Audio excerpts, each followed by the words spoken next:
हम आप लाइव में आप सब लोगों का इस्तकबाल है। मैं हूं इमरान इनामदार। आप लोगों ने मीडिया में देखा होगा, पूना का केतन अग्रवाल मर्डर केस आजकल छाया हुआ है मीडिया में चारों तरफ। रोज हर घंटे लगातार इस पर खबरें आ रही हैं। लोग वीडियो पर, यूट्यूब पर लगातार लोग इसके बारे में बता रहे हैं। सब इस पर चर्चा हो रही है कि इसकी जो मंगेतर थी सिया ने कई फ्रेंड साहिल के साथ मिलकर उसका मर्डर प्लान किया, क्या क्या किया, दोनों कहाँ गए, ये सब हुआ। इतना हीनस क्राइम हुआ है। जब भी हमारे आसपास कोई क्राइम होता है, कोई जुर्म होता है, तो हमें भी एक सभ्य समाज को उसमें सोच सोचने लायक, समझने लायक बहुत कुछ होता है। हम सबको उसमें एक सीख और सबक होता है। सिया कहा जा रहा है, जो कि एक बिजनेस फैमिली की लड़की है, जिसका कोई क्रिमिनल बैकग्राउंड नहीं, एक बड़े घर की, करोड़पति घराने की लड़की अपने मंगेतर को सिर्फ इसलिए मार देती है क्योंकि उसे शादी नहीं करनी है। कहीं और वो इन्वॉल्व है, किसी और से वो शादी करना चाहती है।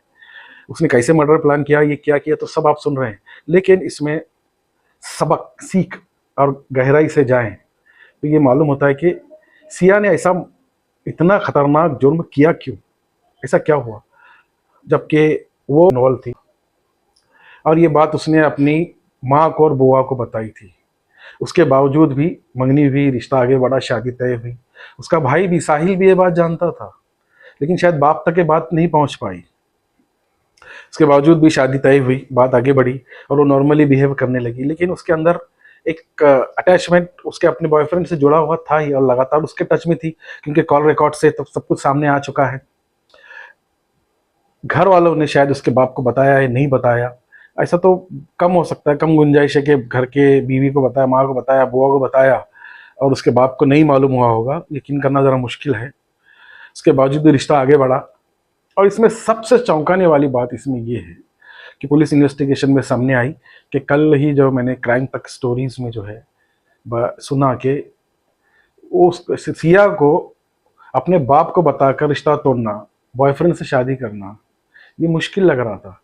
और उसके मुकाबले में केतन का मर्डर करना, मारना उससे ज़्यादा आसान लगा।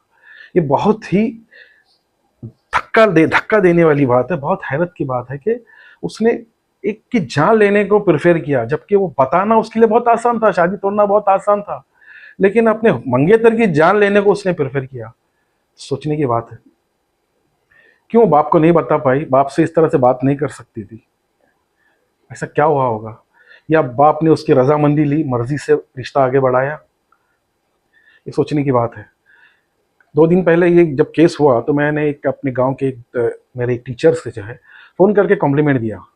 उनको कहा कि आप सर, आप काबिल मुबारकबाद हैं, क्योंकि मुझे पता था कि उन्होंने जब अपने बेटे की शादी कर रहे थे तो रिश्ते के वक्त उन्होंने बहू से साफ साफ कहा था, बेटा अगर तुझे रिश्ता मंजूर नहीं है तो साफ बता दे, हम लोग चले जाएंगे, हमको कोई एतराज़ नहीं, तेरे ऊपर ज़बरदस्ती नहीं है, फैसला हम लोग ला देंगे नहीं। यहाँ तक कि उन्होंने छूट दे दी कि निकाह के दिन कबूल है बोलने से पहले भी तू कबूल नहीं है बोलेगी तब भी हम चले जाएंगे। यानी अपना फैसला लेने की इतनी लिबर्टी वो सर ने दी थी, उतनी उसके फैसले को, उसकी थिंकिंग लाइकिंग को, इंडिविजुअलिटी को इस तरह से रेस्पेक्ट दिया गया था। और अपनी बात करने का, अपनी मर्जी रजामंदी का इतना स्कोप, इतना मौका दिया गया था। ये सोचने की बात है। शायद सिया भी इस तरह से कर पाती, या ऐसा उसे मौका मिल पाता तो एक मासूम नौजवान की जान नहीं जाती। कि हमारे समाज में हमारे बच्चों को फैसलों को लेकर क्या हम उन्हें इतनी लिबर्टी देते हैं, उनकी सोच को इतनी अहमियत देते हैं? क्योंकि हर इंसान यूनिक है।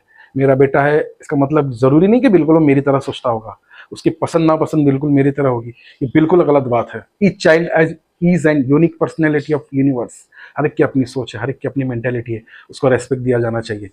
इस पर ज़रूर सोचिए। वीडियो पसंद आए तो लाइक कीजिए, सब्सक्राइब कीजिए, शेयर कीजिए। शुक्रिया आप लोग।